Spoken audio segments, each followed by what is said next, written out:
Dia 216, segunda Crônicas, capítulo 35, versículo 1 até o capítulo 36, versículo 23. Josias celebrou a Páscoa ao Senhor em Jerusalém, e eles mataram os cordeiros da Páscoa no 14º dia do primeiro mês. Josias estabeleceu os sacerdotes nos seus cargos e os animou a servirem na casa do Senhor. Disse aos levitas que ensinavam a todo Israel e estavam consagrados ao Senhor: ponham a arca sagrada no templo que Salomão, filho de Davi, rei de Israel, construiu. Vocês não precisam mais carregá-la nos ombros. Agora sirvam ao Senhor, o Deus de vocês, e ao seu povo. Preparem-se segundo as suas famílias, segundo os turnos de vocês, segundo a prescrição que Davi fez, o rei de Israel, e a Salomão, seu filho. Ministrem no santuário segundo os grupos das famílias de seus irmãos, os filhos do povo, e que haja para cada grupo uma parte das famílias dos levitas. Matem os cordeiros da Páscoa, santifiquem-se e façam os preparativos para que os seus irmãos comemorem a Páscoa segundo a palavra do Senhor dada por meio de Moisés. Josias deu ao povo, para todos os que ali estavam, 30.000 cordeiros e cabritos dos rebanhos, todos para o sacrifício da Páscoa, além de 3.000 bois. Tudo isso foi tirado dos bens do rei. Também os seus príncipes fizeram ofertas voluntárias ao povo, aos sacerdotes e aos levitas. Euquias, Zacarias, Jeiel, chefes da casa de Deus, deram aos sacerdotes para os sacrifícios da Páscoa 2.600 cordeiros e cabritos e 300 bois.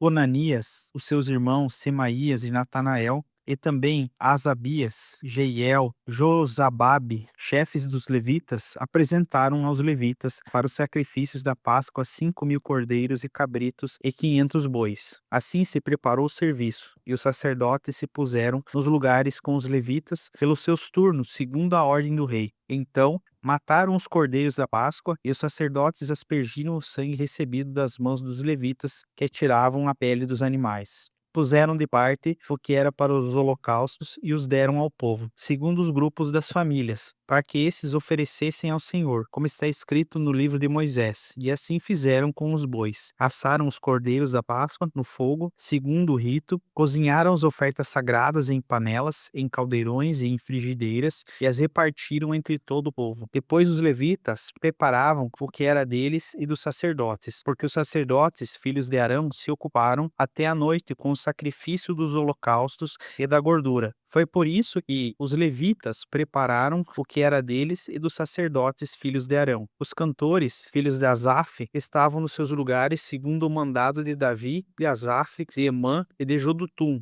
o vidente do rei. Também os porteiros estavam junto aos portões. Não necessitaram abandonar o serviço, porque os seus irmãos, os levitas, preparavam o necessário para eles.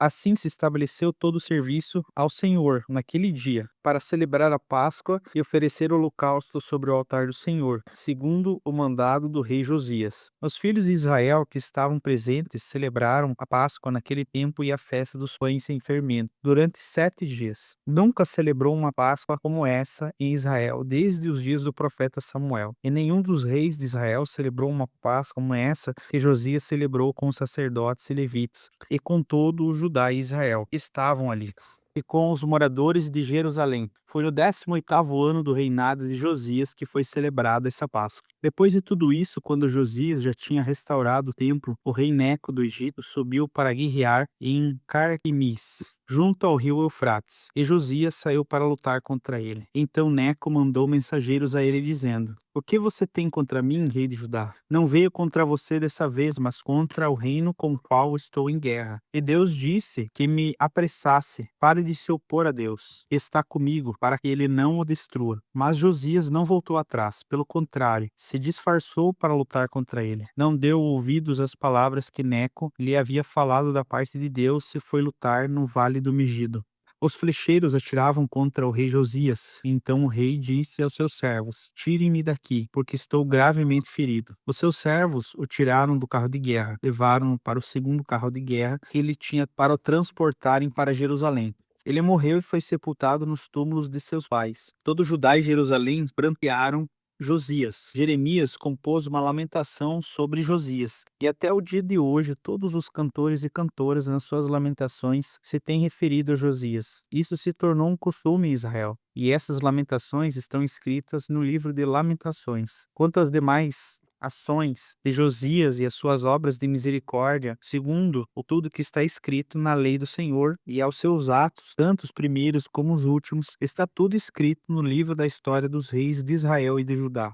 O povo da terra tomou Joacás, filho de Josias, e o fez rei em seu lugar, em Jerusalém. Joacás tinha 23 anos de idade quando começou a reinar e reinou 3 meses em Jerusalém. Porém, o rei do Egito o depôs em Jerusalém e impôs à terra um tributo de 3.400 quilos de prata e 34 quilos de ouro. O rei do Egito colocou Eliaquim, irmão de Joacás, como rei sobre Judá e Jerusalém, e mudou o nome dele para Jeoaquim. Mas Neco levou Joacás, irmão de Eliaquim, para o Egito.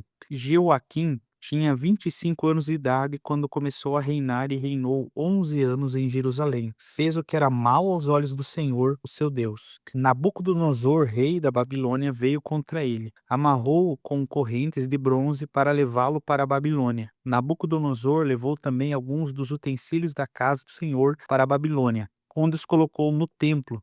Quanto aos demais atos de Jeoaquim, as abominações que cometeu e ao mais que se achou nele, está tudo escrito no livro das histórias dos reis de Israel e de Judá. Jeoaquim, seu filho, reinou em seu lugar. Joaquim tinha 18 anos de idade quando começou a reinar e reinou 3 meses e 10 dias em Jerusalém. Joaquim fez o que era mal aos olhos do Senhor. Na primavera do ano, o rei Nabucodonosor mandou levá-lo para a Babilônia, com os mais preciosos utensílios da casa do Senhor, e constituiu Zedequias, irmão de Joaquim, rei sobre Judá e Jerusalém. Zedequias tinha 21 anos de idade quando começou a reinar e reinou 11 anos em Jerusalém. Zedequias fez o que era mal aos olhos do Senhor, seu Deus, e não se humilhou diante do profeta Jeremias, que falava da parte do Senhor. Também se rebelou contra o rei Nabucodonosor, que o tinha obrigado a jurar fidelidade em nome de Deus. Foi teimoso e tanto endureceu seu coração que não voltou-se ao Senhor, o Deus de Israel. Também todos os chefes dos sacerdotes e o povo aumentavam mais e mais as suas transgressões, segundo todas as abominações dos gentios, e contaminaram o templo que o Senhor tinha santificado em Jerusalém. O Senhor, Deus de seus pais, sempre de novo falou-lhes por meio dos seus mensageiros, porque teve compaixão do seu povo e da sua própria morada.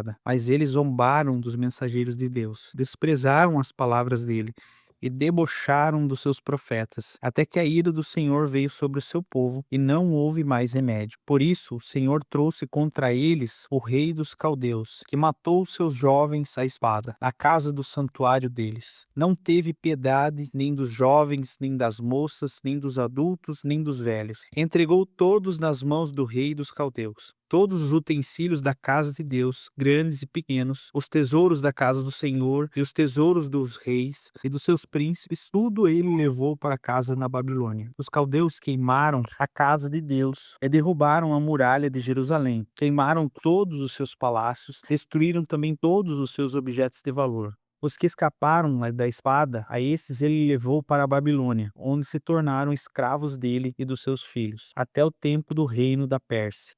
Isso aconteceu para que se cumprisse a palavra do Senhor que saiu por intermédio de Jeremias, até que a terra desfrutasse dos seus sábados. Durante todos os dias da sua desolação, a terra repousou, até que os 70 anos se cumprissem. No primeiro ano do reinado de Ciro, rei da Pérsia, para que se cumprisse a palavra do Senhor por boca de Jeremias, o Senhor despertou um espírito em Ciro, rei da Pérsia, que ordenou que proclamasse em todo o seu reino e que se pusesse por escrito o seguinte: assim diz Ciro, rei da Pérsia: o Senhor, Deus dos céus, me deu todos os reinos da terra e me encarregou de lhe edificar um templo em Jerusalém, que fica em Judá. Aquele dentre vocês que for do seu povo, e suba a Jerusalém, e o Senhor seu Deus esteja com ele. 1 Coríntios, capítulo 1, do versículo 1 até o 17. Paulo, chamado pela vontade de Deus para ser apóstolo de Cristo Jesus, e o irmão Sóstenes, a igreja de Deus que está em Corinto, aos santificados em Cristo Jesus, chamados para serem santos, com todos os que em todos os lugares invocam o nome do nosso Senhor Jesus Cristo, Senhor deles e Senhor nosso. Que a graça e a paz de Jesus, nosso Pai, e do nosso Senhor Jesus Cristo estejam com todos vocês. Sempre dou graças ao meu Deus por vocês, por causa da graça de Deus que foi dada a vocês por meio de Cristo Jesus.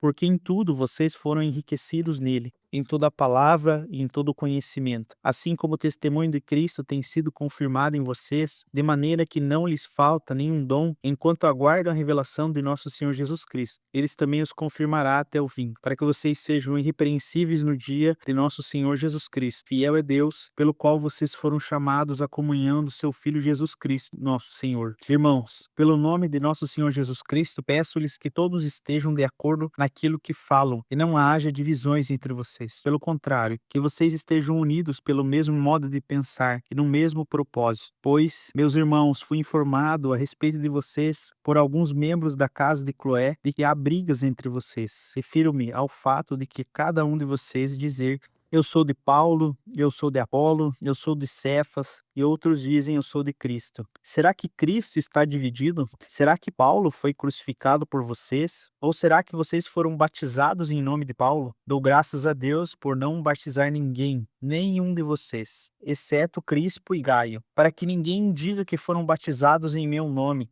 Batizei também a casa de Estéfanas. Além desses, não me lembro se batizei alguma outra pessoa. Afinal, Cristo não me enviou para batizar, mas me enviou para pregar e anunciar o Evangelho, não com sabedoria de palavras, para que não se anule a cruz de Cristo. Salmos capítulo 27, do versículo 1 até o 6.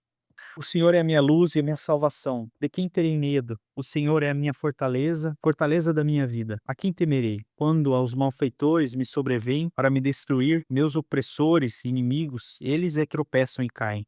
Ainda que o exército se acampe contra mim, não se atemorizará o meu coração e a minha alma. E se estourarem contra mim uma guerra, ainda assim terei confiança no Senhor. Uma coisa peço ao Senhor e a buscarei, que eu possa morar na casa do Senhor todos os dias da minha vida, para contemplar a beleza do Senhor e meditar no seu templo. Pois no dia da adversidade, ele me ocultará no seu abrigo, no interior do seu tabernáculo, ele me acolherá, e ele me porá no alto de uma rocha. Agora será exaltada a minha cabeça acima dos meus inimigos que me cercaram. Do seu tabernáculo oferecerei sacrifícios de júbilo e alegria. Cantarei e salmodiarei ao Senhor. Provérbios capítulo 20, versículo 20 e 21. Se alguém amaldiçoa o seu pai ou sua mãe, a sua lâmpada logo se apagará, na escuridão mais densa. A posse antecipada de uma herança, do fim não será abençoada.